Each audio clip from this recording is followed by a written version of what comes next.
Sans plus attendre, chers amis, je vous propose de passer au colloque. Alors, cap sur ces 10%, cap sur le développement de l'actionnariat salarié, la force du modèle français.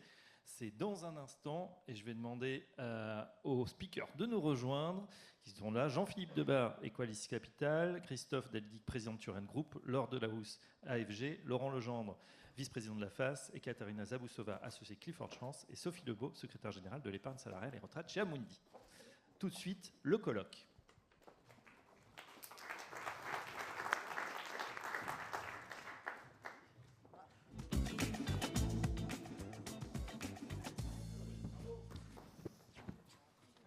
Voilà. Installez-vous, chers amis. Je vais mettre un petit peu en quinconce, voilà, pour animer. Parce que je vous vois tous. Très bien. Merci à tous. Donc, le colloque, cap sur le développement de l'actionnaire salarié, la force du modèle français. Comment, dans ces conditions un peu compliquées en ce moment, je le disais tout à l'heure, on va faire le point sur le développement salarié en France. Où en est-on? Quels sont éventuellement les blocages? Qu'est-ce qu'il faudrait faire? Quelles sont les avancées? Où en est-on après 10 années? Je crois qu'on a eu quelques chiffres avec Catherine Laurent. On va en voir d'autres dans un instant. Et puis, voilà, comment atteindre cet objectif? Où on en est d'ailleurs et comment atteindre cet objectif des 2% d'actionnariat salarié en France? Et puis, on se posera aussi la question, comment ça se passe à l'international quand on veut faire de l'actionnariat salarié, qu'on a un groupe voilà, pan-européen, voire mondial.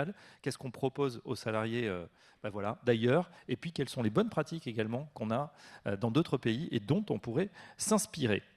Alors, première chose, comme les panélistes sont nombreux, je vais vous demander à chacun de vous présenter. Alors, vous devez partager les micros. Je vais vous en donner. C'est moi qui démarre. Bonjour à toutes, bonjour à tous. Christophe Deldic, je suis le président de Turen Group. Donc, je suis là pour témoigner en tant que praticien de l'actionnariat salarié, puisque nous avons 100% du capital qui est détenu par 100% des collaborateurs. Nous sommes 85 et nous sommes une société de gestion dédiée dans le capital investissement. Nous sommes actionnaires de 300 PME ETI aujourd'hui en France et nous gérons notamment un fonds qui est dédié à la mise en place de l'actionnariat salarié dans les PME françaises. Voilà. Merci Christophe. Bonjour à tous, Sophie Lebeau. Je suis secrétaire générale de la ligne métier épargne salariale et retraite chez Amundi. Et donc je suis là aujourd'hui pour témoigner de l'accompagnement que l'on fait auprès des entreprises sur l'actionnariat salarié et le partage de la valeur en général. Bonjour à tous, je suis Laure Delahousse, je suis directrice générale de l'AFG. L'AFG, nous représentons les gérants d'actifs et les teneurs de compte d'épargne salariale. Et avec vous, donc Amundi est un de nos membres éminents et nous représentons donc ce métier pour faire progresser le partage de la valeur auprès des salariés, auprès des entreprises. Et donc nous avons une commission épargne salariale qu'anime Grégory Mirou, qui est quelque part par là, je crois, avec qui nous avons préparé cette intervention aujourd'hui. Bonjour à tous, Laurent Legendre, je suis vice-président en charge de la stratégie à la FAS et je suis actif chez Airbus où j'ai un mandat de président du conseil de surveillance du fonds d'actionnariat salarié qui doit peser un peu plus d'1 milliard d'euros au cours d'hier. Jean-Philippe Debat, président d'Equalis Capital, qui est une société de gestion. Tout à l'heure, Catherine Leroy a annoncé des chiffres, elle a oublié un autre chiffre, c'est 100. 100, c'est le nombre de fonds gérés par Equalis Capital. Ah, c'est bien de le rétablir. Equalis qui est aussi membre de l'AFG d'ailleurs. Bonjour, Katarina Zaboussova, donc associée chez Clifford Chance. Alors je suis avocat, donc on est un cabinet d'avocats et on a le plaisir d'accompagner les émetteurs pour la mise en place des plans d'action à salariés en France et partout dans le monde. Nous sommes un cabinet international. On a évoqué tout à l'heure les aspects internationaux. Je pense que je vais pouvoir contribuer sur cette partie. Nous avons le plaisir de pratiquer et avoir construit une pratique dédiée en fait à cette activité-là au sein de notre cabinet. Et pour ma part, j'observe cette pratique depuis une vingtaine d'années. On a parlé de 10 ans, mais quand on prend encore plus de recul, il y a une très très belle montée en puissance de notre sujet. Très bien. Gardez la parole, Katerina. Comme je disais, on va démarrer non pas à l'international, mais bien sur le national, où on a eu une année quand même politique compliquée. En tout cas, on en a subi ou on en va en subir peut-être les conséquences. On en parle pour vous, justement, vous qui êtes avocate, qui scrutez donc la loi et toute modification qui pourrait bouleverser notre environnement, notamment sur l'actionnariat salarié. Vous dites on sort d'une période stressante avec voilà, l'ancienne loi de finances qui finalement n'est pas passée. Oui, stressante, c'est vrai que l'automne est toujours Parlez bien une dans le période. micro. Pardon. Ouais. L'automne, c'est toujours une période un peu stressante pour ceux qui suivent les projets de loi de finances et de financement de sécurité sociale. C'est vrai que c'est une époque à laquelle on est en train d'observer le projet, les amendements, on suit les débats, on voit ce qui se passe, on regarde ce qu'on peut éventuellement apporter aux échanges. Et là, c'est vrai que quand on regarde les débats sur le PLF et le PLFSS, il y a eu un peu de tout en fait.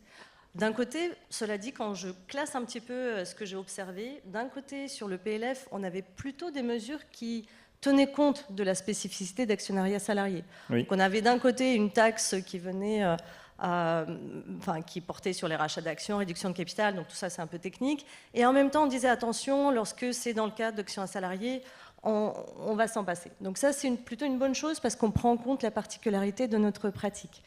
De l'autre côté, j'ai quand même noté sur le PLFSS, et c'est vrai que les débats sont à peu près en même temps, des mesures auxquelles on s'attendait peut-être moins, avec un amendement qui vise à assujettir aux cotisations l'ensemble des dispositifs de partage de valeur, ou par exemple ramener des exonérations à un certain seuil, l'augmentation de la contribution patronale sur les actions gratuites. Donc voilà, juste un constat qu'on peut faire. Pour l'instant, c'est en suspens. Voyons ce que l'avenir, les prochaines semaines nous réservent. C'est quoi justement les prochaines échéances?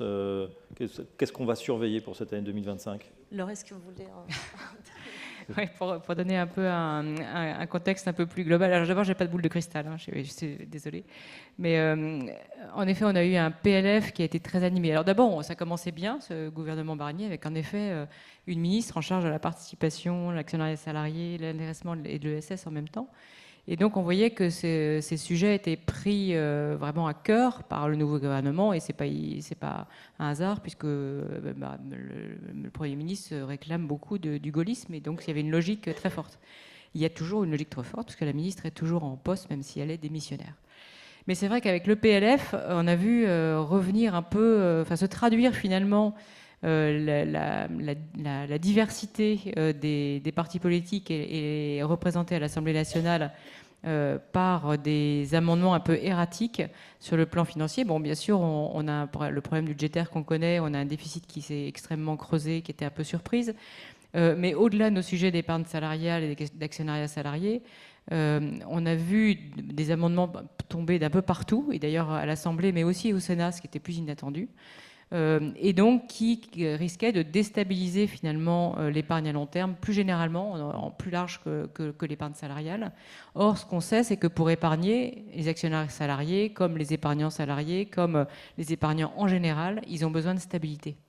Et donc, on a eu la chance, au début du mandat du président actuel, d'avoir la mise en place du PFU en particulier, donc qui remplaçait une imposition de l'épargne proportionnelle aux revenus, ce qui décourageait complètement l'épargne à long terme.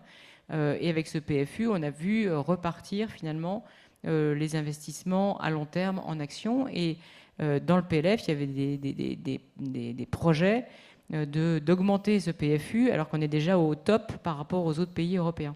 Et là, il y avait un risque de déstabilisation de l'épargne long terme et de l'épargne salariale en particulier, parce que tous les PER en particulier sont soumis au PFU. Bien sûr. Et donc voilà, donc ça, je donne l'exemple du PFU, mais il y en avait plein d'autres, des amendements un peu erratiques. Et alors, l'avenir, là, vous êtes tous lu, il y a une loi spéciale donc, qui reconduit le budget de l'année dernière pour 2025, de 2024 pour 2025. Mais il va y avoir un nouveau PLF en 2025, et donc on va repartir pour de nouvelles discussions. Et donc là, on va voir comment ça va atterrir, mais il y a toujours cette instabilité, donc ça peut partir un peu dans tous les sens, et donc il faut être extrêmement vigilant. Ça tombera peut-être bien, et donc il n'y aura pas de déstabilisation de cette épargne à long terme, en particulier l'épargne salariale, mais il faut être, comme disait Caterina, hyper vigilant. Oui. Vous êtes aussi bien pour le PLF que pour le PLFSS. Comment votre voix peut porter, vous discuter avec, vous êtes invité justement à participer avec les Notre rôle, ouais, c'est d'être un peu l'intermédiaire entre les professionnels, les entreprises et les pouvoirs publics. Et donc, on a alerté bien sûr les pouvoirs publics, on a alerté les parlementaires. On a fait un document qui est sur notre site que je vous invite à aller consulter, justement qui montre le lien, parce que c'est quelquefois un peu abstrait, entre ce qu'est l'épargne en général, et c'est plus concret encore dans l'épargne salariale, et le financement de l'économie. Ça sert à quoi l'épargne? Quand on épargne, on n'épargne pas en vrac, on investit dans des entreprises. Les 200 milliards d'épargne salariale, derrière, ils sont investis bien sûr dans vos entreprises à travers l'actionnariat salarié, mais aussi dans plein d'autres entreprises. Les sommes que gèrent les gérants d'actifs français sont investies à 75% dans les entreprises de l'Union européenne. Et donc, derrière, c'est du financement, c'est de la compétitivité à un moment, mais j'y reviendrai tout à l'heure, où l'épargne européenne, elle va s'investir massivement sur d'autres continents. Donc, l'épargne salariale, l'actionnariat salarié qui est vraiment ancré dans l'Union européenne est d'autant plus important qu'elle participe à financer ces entreprises et donc permettre à vous, entreprises, d'avoir plus de fonds propres et donc de pouvoir innover, vous adapter aux transitions, la transition énergétique en particulier. Alors justement, en parlant d'économie réelle, je me tourne vers les experts, ceux qui sont avec les entreprises au quotidien. On va commencer avec Jean-Philippe Debat, Equalis Capital. Un climat très très négatif, Jean-Philippe. C'est ce que vous sentez, c'est ce que vous ressentez du terrain? Je dirais que les attentes aujourd'hui sont de l'économique vis-à-vis du politique, les attentes sont à zéro, en fait. Il y a une totale perte de confiance dans la capacité du politique à faire ce qu'il faut, à se réformer lui-même et à faire ce qu'il faut pour les entreprises. Donc les attentes sont vraiment à zéro. Est-ce que c'est pas d'attente ou surtout ne touchez plus à rien? Non, mais il y avait dans cette semaine un courrier signé par les organisations syndicales qui apostrophaient, je ne sais même pas qui, le gouvernement, les parlementaires en disant « faites votre boulot ». Voilà, faites votre boulot. Voter le budget, ils auraient pu voter un budget. Ce n'était pas compliqué de voter un budget. Non, ils n'ont pas voté de budget. Ils ont repris celui de l'an dernier qui était très très mauvais. Et donc, ils n'ont pas fait leur boulot. Donc, en fait, les attentes sont à zéro. Donc, finalement, ça ne pourrait pas être pire. C'est ce qu'on peut se dire. Ça ne peut aller que dans le bon sens puisque les attentes sont à zéro. Alors, ça se traduit comment? On le voit dans les entreprises. Il y a un peu de l'incertitude. Nous, donc, comme je le disais, on gère sans fonds. Donc, c'est du volume. On voit les choses. Donc, qu'est-ce qu'on voit? On voit des retards de paiement de nos clients. Donc ça, c'est quand même un indicateur. C'est jamais le fruit du hasard, un retard de paiement. On voit des opérations qui sont différées. On voit des valos qui sont un peu tangentes, sur lesquels il y a des incertitudes. Et puis à côté de ça, on continue de voir une masse très importante de PME qui viennent à l'actionnariat salarié. Donc ça, c'est le travail collectif mené par nous tous depuis des années, les modifications législatives de la loi Pacte et d'autres. Donc il y a de plus en plus de PME qui viennent. Donc ça, c'est quand même un signe très positif pour le long terme. Il n'en demeure pas moins qu'aujourd'hui, l'ambiance, elle est un peu morose. Oui. Christophe, votre constat sur le terrain? Oui, je vais compléter ce que dit Jean-Philippe, mais nous, on est actionnaire de 300 PME, petites ETI en France. Je pense que la méfiance du politique, elle ne date pas de cette année, mais moi je pense que quelque part c'est une prise de conscience maintenant davantage partagée que les décisions reposent davantage sur les dirigeants d'entreprise et c'est à eux aussi de prendre des décisions entre guillemets politiques et donc ce qui ressort de la vie de la cité au sens large. Et je pense que ça change des choses aussi dans le rapport vis-à-vis du salariat, de l'actionnariat salarié et que ce n'est pas forcément une mauvaise chose pour le thème qui nous réunit aujourd'hui. Mais ça, on en reparlera. Par contre, sur la conjoncture économique, oui, elle est mauvaise à date. C'est clair que il y a beaucoup d'entrepreneurs qui ont des baisses de chiffre d'affaires significatives, qui décalent leurs projets d'investissement, et ça, c'est jamais bon, puisque on sait que la consommation, elle est un peu compliquée. Donc, la chaîne, on sent que ça remonte.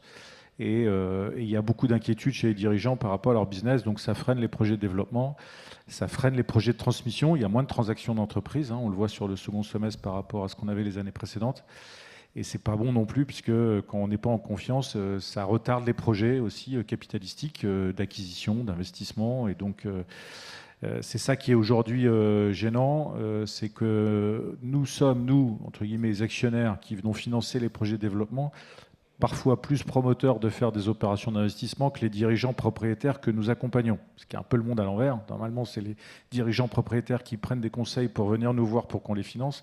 Là, c'est nous qui leur disons, si, il faut faire cet investissement, il faut faire cette acquisition, il faut faire cette transformation. Il faut y aller quand même. Finalement. Il faut y aller quand même. Bon, parce que on est là aussi, je pense, pour témoigner, il y a des capitaux disponibles. Il y a de l'épargne qui souhaite être investie. Moi, je ferai juste un témoignage sur ce qu'on fait chez Turan et qui passe très très bien. C'est on lève des fonds FCPR auprès d'une clientèle retail, donc quelques milliers d'euros, en leur faisant la promesse d'investir leur épargne dans des PME à côté de chez eux.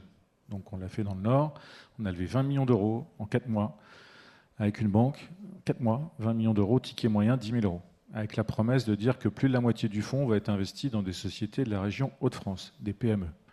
Donc il y a une vraie attente de l'épargnant de pouvoir investir des petits tickets issus de son épargne, de donner du sens à son épargne. Oui. Quand je dis du sens, c'est du sens visuel.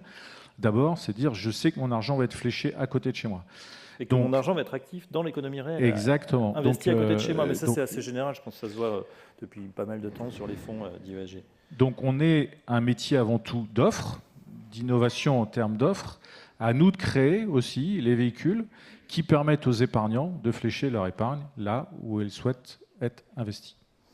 Laurent Legendre, en préparant cette émission, ce colloque, vous m'avez dit jouer au bon taux budgétaire, c'est bien, accroître la taille du gâteau, c'est mieux.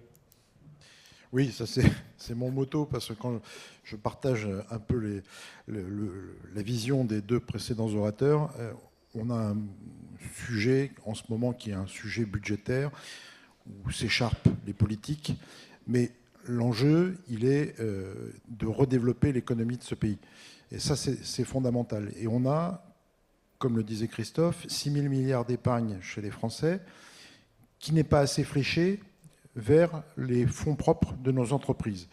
Et le mécanisme qu'il faut d'urgence actionner, c'est celui-ci, pour arriver à redévelopper l'économie du pays et faire que l'État récupère un peu plus de marge de manœuvre au niveau budgétaire pour boucher les trous qu'il n'arrive pas à boucher actuellement.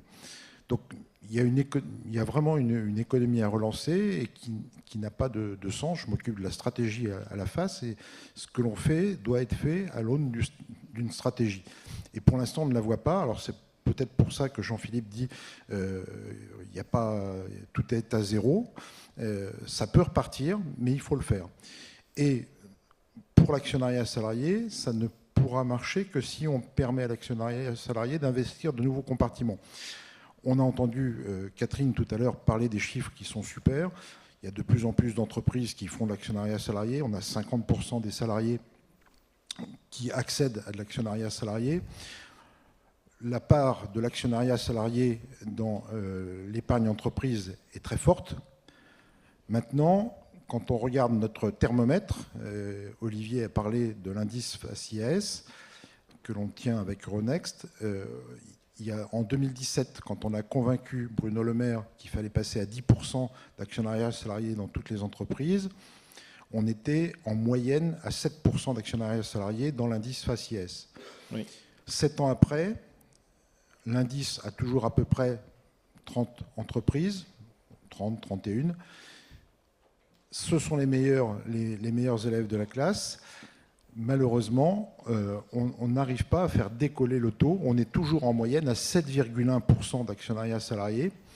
Et pourquoi ? Parce qu'il y a des compartiments concurrents et que les salariés peuvent mettre leur argent ailleurs, par exemple dans l'épargne retraite qui a explosé dans cette période-là, et où l'actionnariat salarié est interdit. Et c'est là où il va falloir le faire rentrer. Très bien. Alors justement, sur les chiffres, on a une experte sur le plateau, Catherine Leroy a cité des chiffres, mais je crois qu'elle les tire et elle est aidée en cela par Sophie. Justement, qu'est-ce que vous voyez ? Où en est-on ? On a dit petite progression, on peut mieux faire. Hein, si on regarde justement sur un temps long, Sophie Lebeau. Alors là, je vais plutôt être sur un temps court et je serai sur un temps long. Et après, on mais dézoomera. Si on regarde vraiment 2024 et les perspectives 2025, puisque c'était ça notre propos au sujet du contexte politique, économique, global en France, nous, en 2024, l'actionnariat salarié s'est bien porté. Hein. C'est une année qui ressemble beaucoup à celle de 2023. On va traiter le même et accompagner le même nombre d'entreprises quasiment sur des opérations d'actionnariat salarié et les montants souscrits sont dans les mêmes tendances. Donc pour l'instant, tout ce qu'on vient de se dire sur le contexte économique, on ne le voit pas dans les opérations qui sont en cours de programmation, notamment sur 2025. Après, on n'est pas à l'abri de revirements, de changements en cours d'année, d'entreprises qui pourraient ne pas l'année prochaine renouveler. Et si on regarde plus précisément ce qui s'est passé sur le premier semestre 2024, il y a quand même du positif. Et comme le disait tout à l'heure Catherine, on a un taux de souscription qui est très satisfaisant depuis 10 ans et il est encore plus satisfaisant en 2024 sur le premier semestre puisqu'il atteint 62%. Alors le premier semestre, c'est toujours un Historiquement, dans le baromètre Amundi, on constate que les taux de souscription sur le premier semestre sont toujours plus importants que sur le second semestre. Pourquoi on a plus d'argent pendant le premier semestre? C'est l'intéressement, la participation, c'est le succès aussi de certaines opérations. Ce qu'on constate aussi cette année, c'est que 60% des opérations ont été réalisées avec soit une décote, décote et abondement. Les deux. L'un ou l'autre, ou les deux. Et seulement 5% des opérations qu'on a traitées n'avaient pas de décote ni d'abondement. Donc c'est vraiment aujourd'hui les salariés qui souscrivent, c'est quand vraiment il y a des avantages et des incitations à la clé. Et puis l'abondement moyen aussi est en hausse par rapport aux années précédentes. Donc là encore une fois, je parle que du premier semestre 2024. On verra en début d'année prochaine par rapport à l'année complète si c'est quelque chose qui est dans une tendance globale de l'année. Ce qui est important aussi d'avoir en tête, on vient de le dire, mais c'est que 85% des entreprises, sur le premier semestre, proposent de verser ou de souscrire via l'intéressement et la participation, qui est un vrai levier de souscription. Donc, par contre, il y a quand même un vrai sujet cette année par rapport aux autres années, c'est qu'on a constaté une énorme hausse des rachats sur les fonds d'actionnariat salarié, le rachat sur le disponible. Donc même si les salariés, en général, sur les fonds d'actionnariat salarié restent plus longtemps que la durée légale de blocage qui est de 5 ans, cette année, avec les marchés financiers en hausse sur le premier semestre, on a constaté des gros volumes de rachats.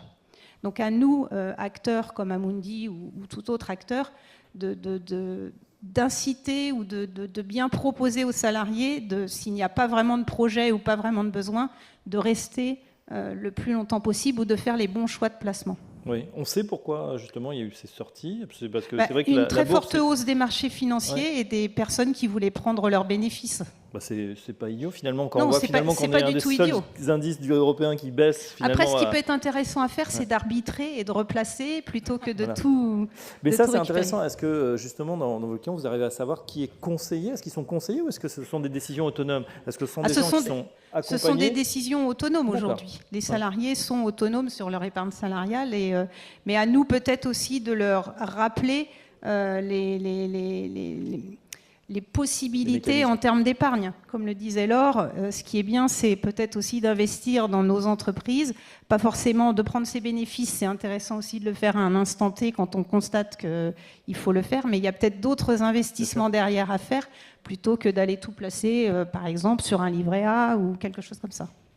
Laure Delahaut, vous voulez réagir justement? Oui, c'est ça. En fait, c'est vrai tout à fait vrai ce que dit Sophie, c'est-à-dire que ils ont eu raison, finalement, les actionnaires salariés, de récupérer leur épargne à un moment où les marchés financiers, finalement, ils étaient au plus haut, au 30 juin 2024, quand les sorties, on a constaté, nous, au niveau AFG, parce qu'on publie les stats globales, qu'en effet, les fonds d'actionnariat salarié avaient connu des rachats importants. C'est normal, les marchés avaient été hauts, donc les cours des entreprises, des salariés dans lesquels ils avaient investi, leur entreprise était haut, et donc ils ont récupéré leur épargne. Mais c'est vrai que et on constate d'ailleurs de façon générale que les actionnaires salariés sont des épargnants assez avisés parce qu'ils surveillent, ils connaissent, en fait on sent qu'ils connaissent le fonctionnement de l'épargne et de la valorisation des actions. Mais comme disait Sophie, après, cette épargne, qu'est-ce qu'on en fait? S'ils le mettent dans un livret, est-ce que c'est vraiment la meilleure solution? Et donc le replacer peut-être de manière plus diversifiée et puis en attendant un creux de marché pour le réinvestir dans son entreprise et à nouveau bénéficier de la hausse, d'un point de vue financier, en effet, c'est le bon réflexe. Oui. Je voudrais rebondir sur ce que disait Laurent, on a eu l'occasion d'en parler, sur l'actionnariat salarié dans l'épargne retraite.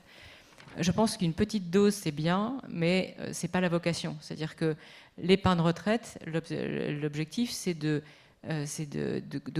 compléter finalement la retraite par répartition des salariés par un supplément qui est volontaire, qui peuvent se constituer s'ils veulent. Mais ce complément, il doit être placé de manière à être diversifié, de manière à éviter trop de risques et de concentrer trop le risque, même si ça peut être des performances, hein, bien sûr, sur une entreprise ou 10 entreprises.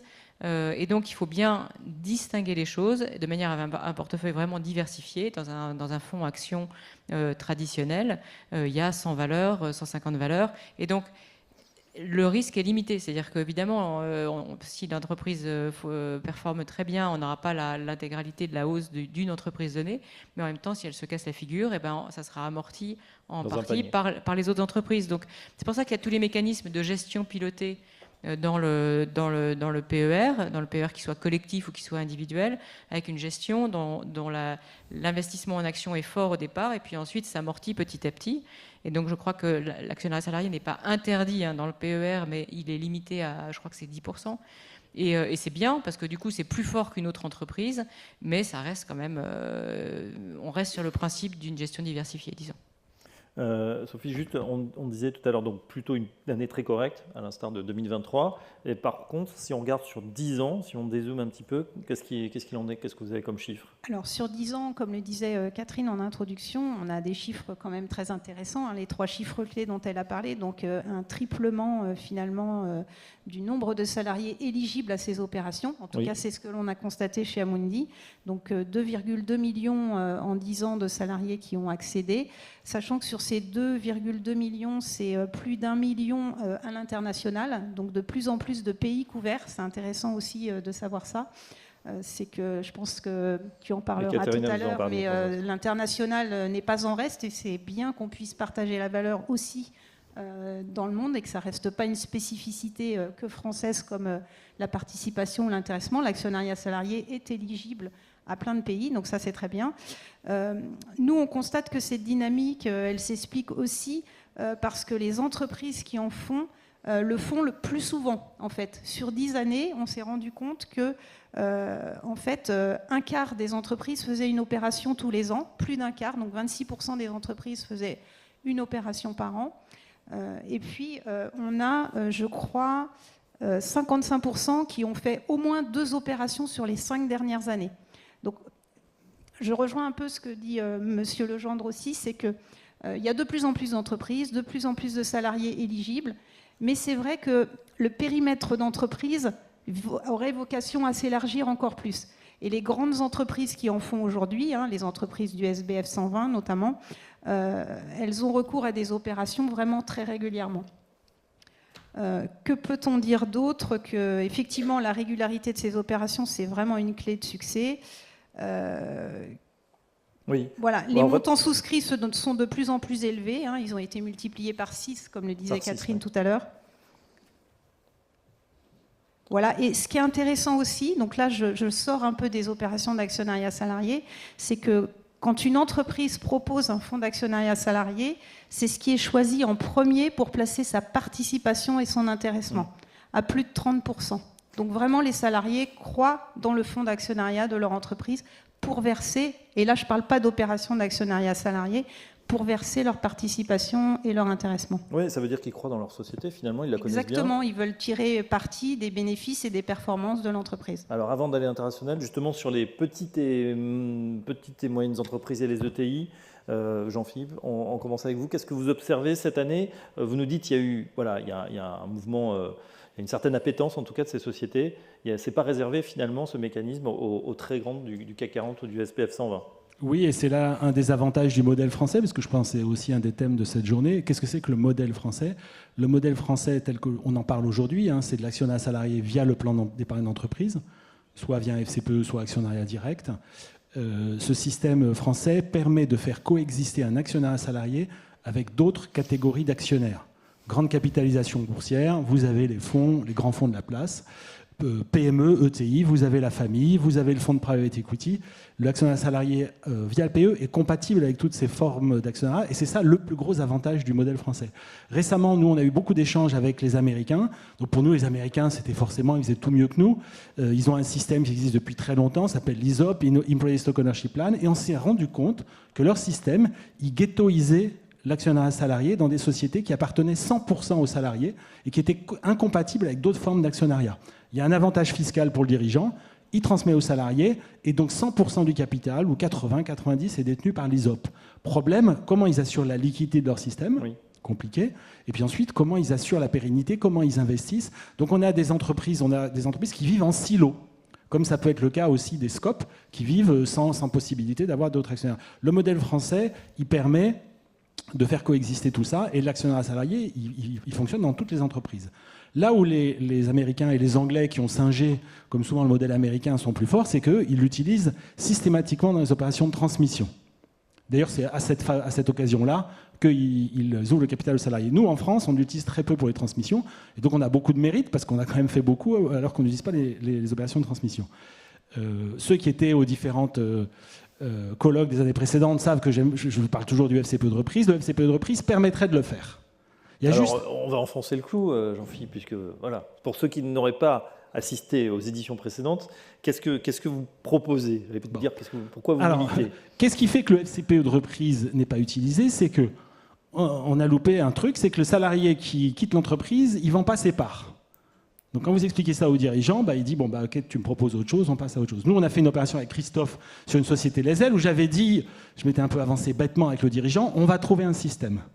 Donc on a expliqué à l'AMF que ça fonctionnait. L'AMF s'est fait un peu tirer l'oreille, mais au final, ils nous ont dit nous n'avons plus d'observation, comme ils font souvent. Et là, ont commencé les ennuis. On s'est rapproché de la Direction Générale du Travail. Donc il y a des gens à la Direction Générale du Travail, il y en a. Mais ces gens ne répondent pas. Et quand honnêtement, vous leur parlez, vous leur expliquez les avantages et les inconvénients, vous avez l'impression que vous êtes un délinquant devant un juge. Et à l'arrivée, donc la DGT, pour ne pas la nommer, elle a retoqué ce qu'on lui avait proposé sur le FCPE de reprise. Et non seulement elle a retoqué, mais elle a même fait un Q&A pour dire le contraire de ce qu'on lui avait demandé. Voilà. Donc ça fonctionne pas. Donc nous, ce qu'on demande, déjà on était ravis de voir que l'actionnariat salarié, ça passait sous Bercy et pas sous le travail. Ce qu'on demande, c'est juste que quelqu'un qui quitte l'entreprise, on puisse lui racheter ses parts. C'est quand même pas la mer à boire. Oui. Christophe, vous voulez ajouter quelque chose justement sur ces dispositifs ou ce qu'on pourrait faire pour améliorer peut-être la transmission? Je pense qu'il faut d'abord, au-delà des outils, changer la mentalité de beaucoup de dirigeants de PME encore, qui ne sont pas assez favorables à l'actionnariat salarié, qui restent sur les schémas anciens. Un salarié, il a son salaire, le patron, il est propriétaire, et donc c'est lui qui doit avoir le capital. Moi, je vais juste témoigner avec un des fonds qu'on gère. On gère 125 millions d'euros réservés à accompagner des opérations de capital développement ou capital transmission dans les PME, dans les régions, à condition qu'on mette en œuvre un outil de partage de la valeur capitalistique. Donc FCPE ou pas forcément FCPE. Et au bout de 3 ans, on n'a déployé que la moitié du fonds. Et aujourd'hui, quand on raconte ça à des dirigeants, dans beaucoup de cas, on a l'impression qu'on traîne un boulet quand on parle de l'actionnariat salarié à mettre en œuvre, parce qu'il y a encore beaucoup de dirigeants qui disent, pour eux, ça reste très contre-intuitif. Donc, il faut qu'on arrive, et ça c'est multiplié au niveau des PME, des belles histoires, et donc vive la face, c'est ce que vous faites là, parce que ça contribue à, par le témoignage, de montrer à des dirigeants les effets vertueux de l'actionnariat salarié. Mais il y a encore du boulot, et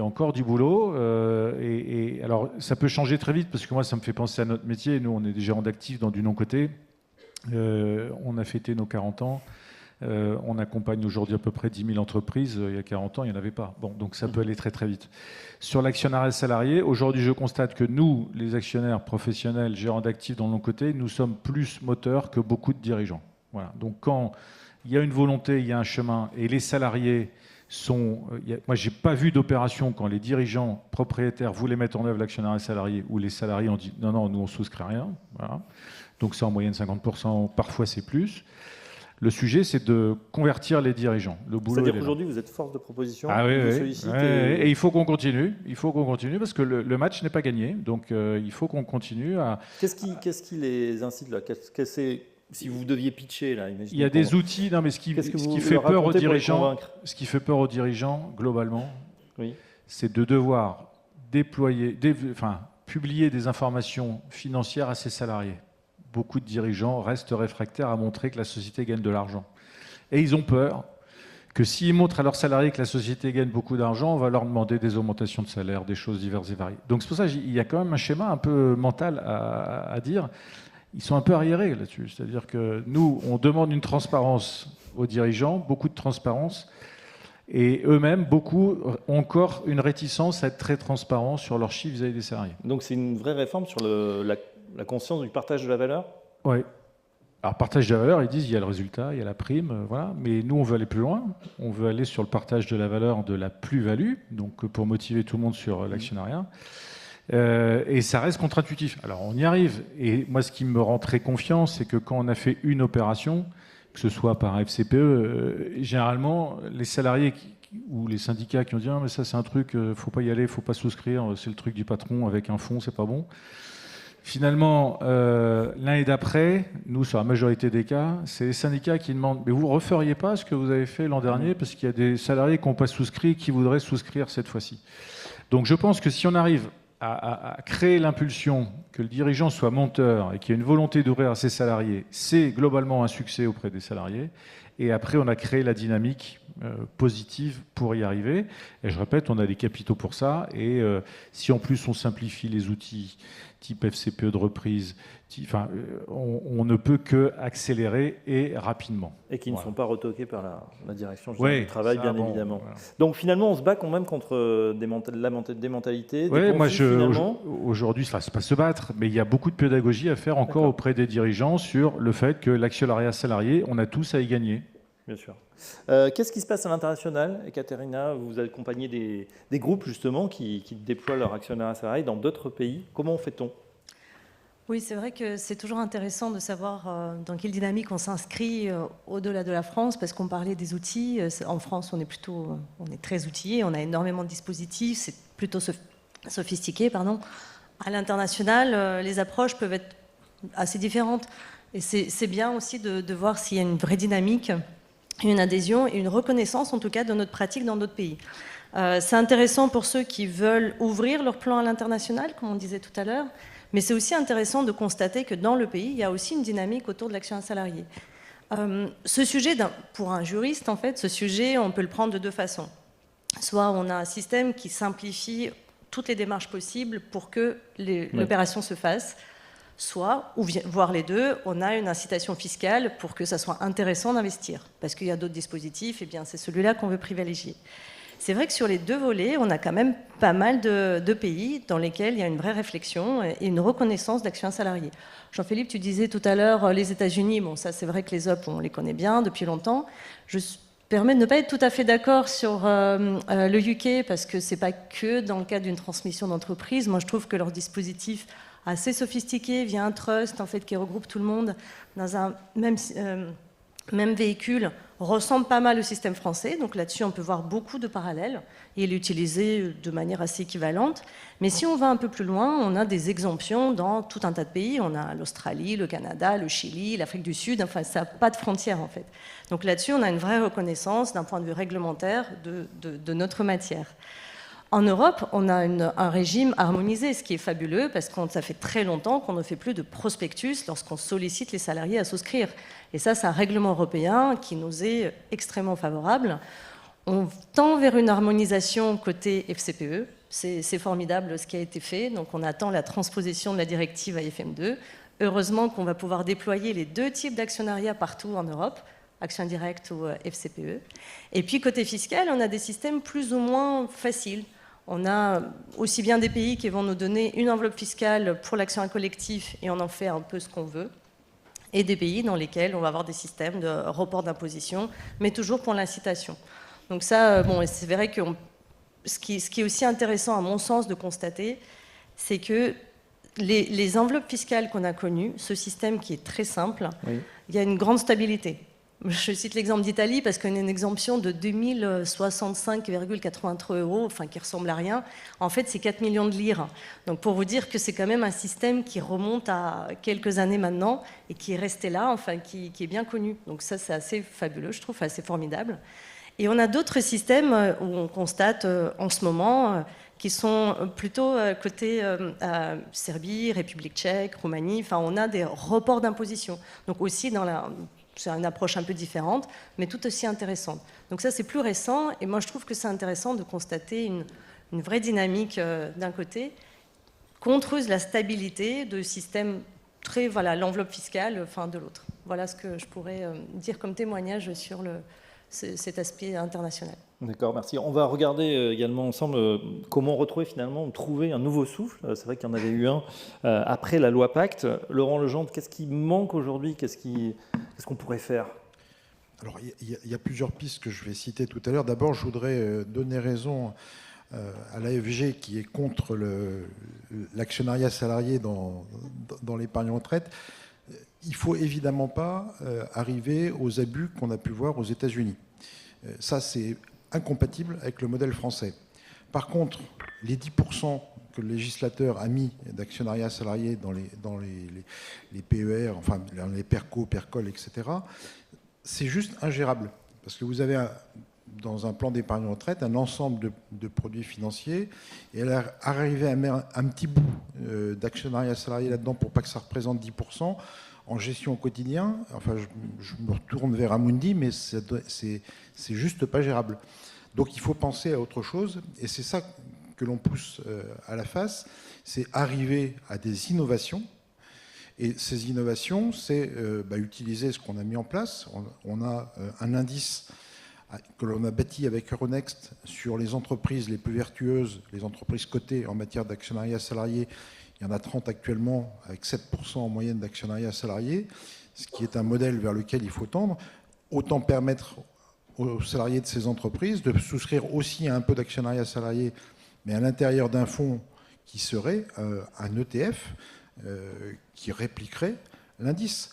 Ça, c'est pas compliqué à mettre en place. Il n'y a rien qui l'interdit et ça permettrait d'être compatible avec les règles qui ont été mises en place et de faire entrer un peu l'actionnariat salarié dans l'épargne retraite de façon mutualisée. Et l'innovation, c'est la mutualisation. Et là, on aurait vraiment une capacité de faire bouger un peu. Alors, après, il faudra juste voir si on peut identifier ça comme c'est du Canada Dry d'actionnariat salarié. C'est ça. Si je vous comprends bien, c'est parce que dès qu'on a, donc c'est un produit indiciel, un ETF, oui. Qui reprendrait donc l'ensemble de cet indice FAS. Donc on investirait dans ces entreprises qui ont cet actionnariat salarié, mais du coup, il serait ouvert à tout le monde. En fait, chaque entreprise ouvrirait son FCPE à l'intérieur du plan d'épargne retraite pour faire rentrer les souscriptions dans l'ETF. Donc c'est assez simple. Oui. Et pourquoi pas. Ça n'a pas le risque de l'actionnariat salarié puisqu'il y a l'effet de mutualisation. Donc là, on lève ce qui fait peur aux politiques depuis très longtemps. Hein. Nicolas Sarkozy l'avait dit le premier. Il ne voulait pas d'actionnariat salarié en France. En retraite, pardon. En France, en retraite. Il faut que j'aille jusqu'au bout. Mais on a de quoi lever ce tabou et faire quelque chose qui peut fonctionner. Oui, lors de la haute réaction justement à cette proposition. C'est un début de diversification, mais c'est sûr que du coup on perd un peu le sens de l'actionnariat salarié. Donc je suis pas, il faut qu'on continue les discussions, mais je suis pas forcément convaincue. Moi, je voudrais rebondir sur le côté international en disant que il y a plusieurs axes de développement finalement de l'actionnariat salarié et de l'épargne salariale. C'est en effet dans les PME, et il faut absolument qu'on règle ce problème sur le FCPE de reprise. Et nous, on voit dans les stats à l'AFG que ça émerge, c'est-à-dire qu'il y a plusieurs centaines de PME là, qui se sont mises non seulement à l'épargne salariale, mais à l'actionnariat salarié depuis un an. Donc ça, c'est bien quand même. Ça a l'impression qu'il y a un frémissement, quoi. Et puis, je voudrais dire qu'avec la loi sur le partage de la valeur qu'il y a eu l'année dernière, on va voir plein de nouvelles PME qui vont s'équiper d'épargne salariale. Et là, ça sera l'occasion de dire, l'actionnariat salarié, est-ce que vous y avez pensé ? Et donc, je pense qu'il y a une vraie dynamique qui est enclenchée. On voit d'ailleurs, nous, que tous les voyants sont au vert. Alors, j'espère que ce ne sera pas contrarié par les années qui viennent, mais pour moi qui viennent, mais tous les voyants sont au vert. L'épargne salariale en global grossit. L'actionnariat salarié suit la tendance. On a 10 000 entreprises de plus chaque année qui ont de l'épargne salariale. Donc, tout ça, c'est de plus en plus de salariés. Donc, tout ça, c'est super. Il faut juste que cette tendance, elle s'inscrive dans la durée. On n'est pas dans un truc de spéculation. On est dans une épargne qui est à long terme, un partage de la valeur qui s'inscrit dans un temps long. Et cette tendance est bonne. Et puis, sur le plan européen, je voudrais dire qu'au niveau européen, dans le nouveau mandat de la nouvelle Commission européenne qui vient d'être installée, il y a le mandat de réorienter l'épargne des Européens vers les entreprises de l'Union européenne, puisque de plus en plus, ça va financer les États-Unis. Et là, l'actionnariat salarié, l'épargne salariale en général, mais en particulier l'actionnariat salarié, elle a un vrai rôle à jouer. C'est-à-dire que si toutes les entreprises de l'Union européenne avaient 3 ou 4% d'actionnariat salarié, bah, ce serait énorme. On résoudrait le problème, quoi. Alors qu'aujourd'hui, 300 milliards, je répète, chaque année d'épargne européenne qui va s'investir aux États-Unis. Et c'est super pour le marché américain parce que du coup, bah, ces entreprises sont hyper valorisées avec les 7 magnifiques là, qui captent 30% des flux mondiaux quasiment d'épargne. Enfin, c'est du délire. Alors que si on renforçait au niveau européen l'actionnariat salarié dans chacune des entreprises européennes, on aurait une partie du sujet qui serait réglée. En plus, on a des salariés qui croient en leur entreprise et donc on arriverait à quelque chose. Et donc, il y a un projet, je termine par ça, de label européen sur des produits d'épargne investis dans l'Union européenne. Et par définition, l'actionnariat salarié, l'épargne salariale doit rentrer dedans. Et d'ailleurs, Grégory Mirou là, travaille sur des propositions avec la commission de l'AFG et avec aussi d'autres groupes européens pour développer, mettre du concret derrière cette proposition. Oui, c'est vrai qu'en ce moment, les États-Unis, c'est le véritable aimant à capitaux. C'est impressionnant les flux et ça s'est polarisé. Et ça inquiète l'Europe, mais pas seulement l'Europe. Alors, réaction de Jean-Philippe Debat et ensuite Sophie. Oui, je voudrais dire un mot sur retraite, actionnariat salarié, parce que c'est pas parce que vous avez de l'actionnariat salarié dans votre PE que ça va pas vous servir pour votre retraite. On est d'accord. Et l'avantage de l'actionnariat salarié, c'est que c'est vraiment quelque chose de populaire. Dans le plan d'épargne de retraite, je pense qu'aujourd'hui, je ne veux pas faire des révélations choquantes, mais c'est quand même subventionné par un avantage fiscal important qui ne bénéficie pas aux gens qui ne payent pas d'impôts, qui payent peu d'impôts. Donc le plan d'épargne retraite, ça ne collectera pas de façon, je dirais, populaire. L'actionnariat salarié, ça collecte de façon populaire parce que les entreprises, en plus, vont être incitées à aider. Parce que ces actions d'entreprise, le cash revient, elles vont être plus généreuses. Donc, c'est sûr que l'actionnariat salarié, ce n'est pas la solution pour la retraite. Pour autant, c'est la seule solution de capitalisation populaire qui est donnée aux gens qui n'ont pas les moyens d'épargner. Sophie Lebeau. Je voulais rebondir par rapport à ce que disait Laure et aussi Jean-Philippe, c'est qu'effectivement la boîte à outils en France sur l'actionnariat salarié, le partage de la valeur en général existe en fait. Parce que c'est vrai que tout ça, c'est de l'épargne qui peut être effectivement utilisée par les salariés pour leur projet de retraite, même si c'est bloqué 5 ans, mais en général, ils y restent beaucoup plus longtemps. Mais je voulais dire que notre rôle, nous, en tout cas à Amundi, c'est vraiment d'accompagner les entreprises justement pour déchiffrer toute cette boîte à outils. On a eu la loi de transposition de l'ANI sur le partage de la valeur qui, effectivement, ajoute une nouvelle obligation pour les petites entreprises. Il y a aussi, on n'en a pas parlé, le plan de partage de la valorisation de l'entreprise qui n'est pas de l'actionnariat salarié en réalité, qui est... ça s'en rapproche, mais pour les petites entreprises, tout ça, c'est quand même des outils intéressants pour chacune des entreprises en fonction de sa stratégie, son besoin, ses envies. À nous de les aider à les accompagner pour déchiffrer tout ça et trouver la meilleure solution qui leur ressemble et qui leur convient. Et ce que je voulais dire aussi, c'est que les salariés, on avait mené une enquête auprès des salariés sur l'actionnariat salarié il y a 2 ans. Et en fait, qu'est-ce qu'ils cherchent au travers de l'épargne salariale? Pour ceux qui n'en ont pas, c'est vraiment participer aux bénéfices de l'entreprise, mais c'est aussi se constituer une épargne retraite. Bien sûr.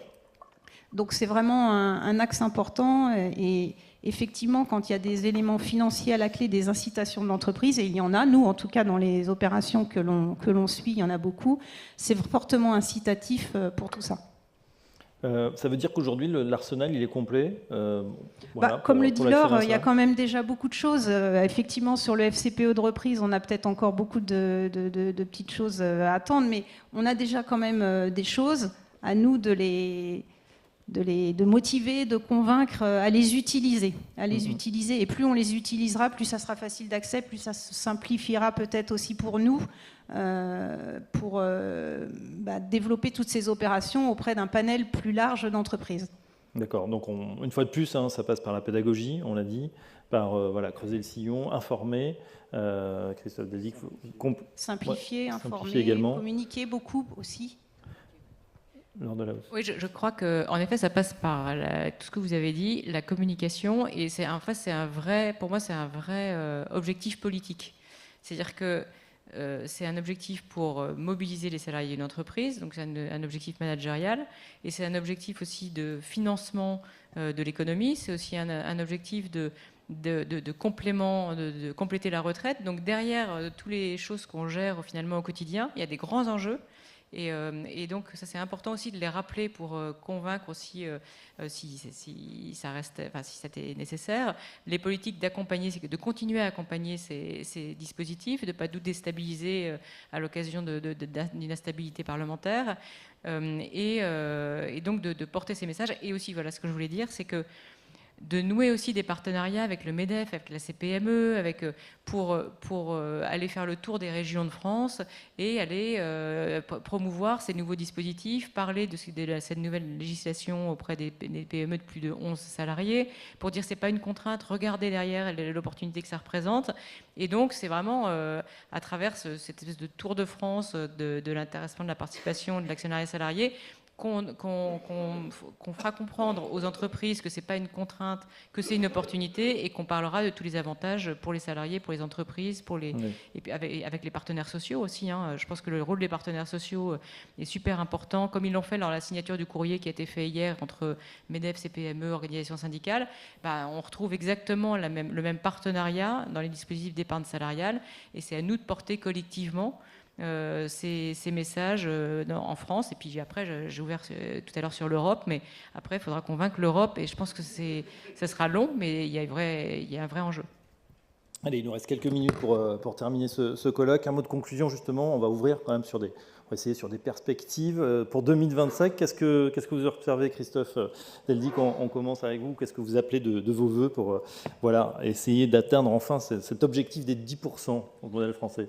De simplifier. Il reste quelques verrous qui font que le contrat de partage de la plus-value, ça ne marche pas, qui font que le FCPE de reprise, ça ne marche pas. Donc, si on simplifie tout ça, il y aura plus d'opérations. Il faut faire attention parce que choc de simplification, souvent, on empile... Oui, non, mais du coup, on ne les utilise pas. Donc, après, on crée des usines à gaz qu'on n'utilise pas, c'est dommage. Donc, il y a eu beaucoup de temps passé pour les créer.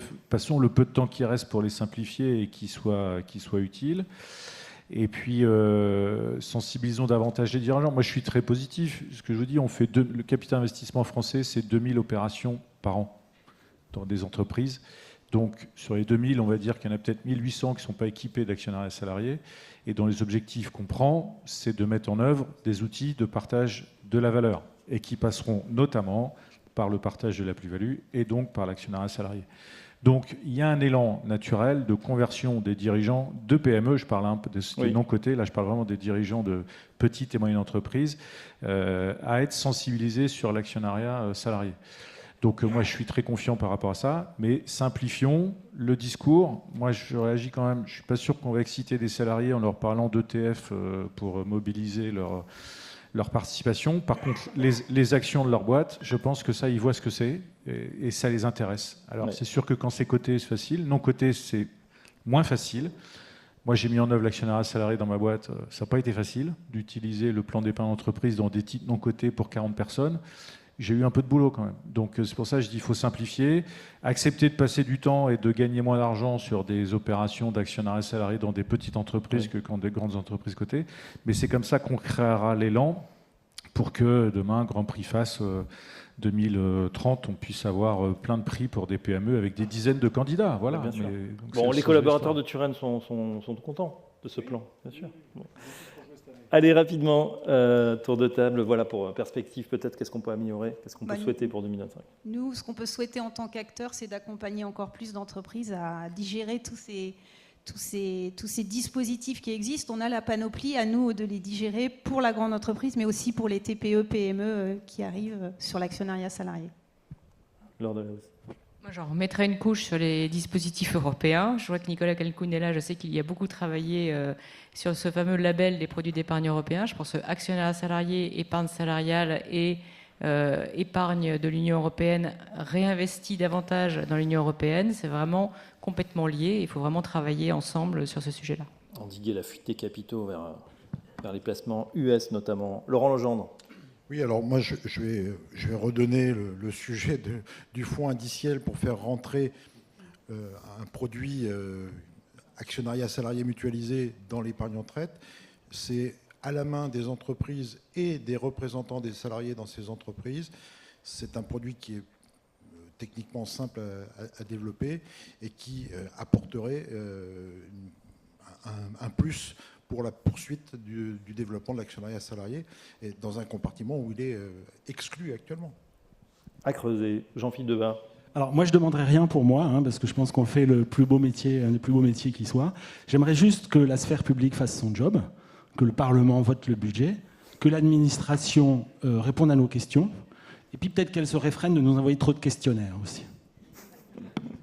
Et enfin, Katerina. Moi, je partage le point sur la communication, parce que je trouve qu'on a une palette d'outils très riche et chacun doit pouvoir trouver son bonheur dans tous les dispositifs qui existent. Et peut-être aussi un peu de stabilité pour les prochains mois. Voilà. En conclusion, la boîte à outils est là. C'est pas forcément mieux ailleurs, voilà, dans les autres pays, mais il y a des choses dont on peut s'inspirer. On retient une idée de simplification, de pédagogie bien évidemment, et puis des acteurs de premier plan pour accompagner tout ce beau monde. Merci à nos panélistes, Jean-Philippe Debat, Christophe Deldic, Laure Delahousse, Laurent Legendre, Katerina Zaboussova, Sophie Lebeau.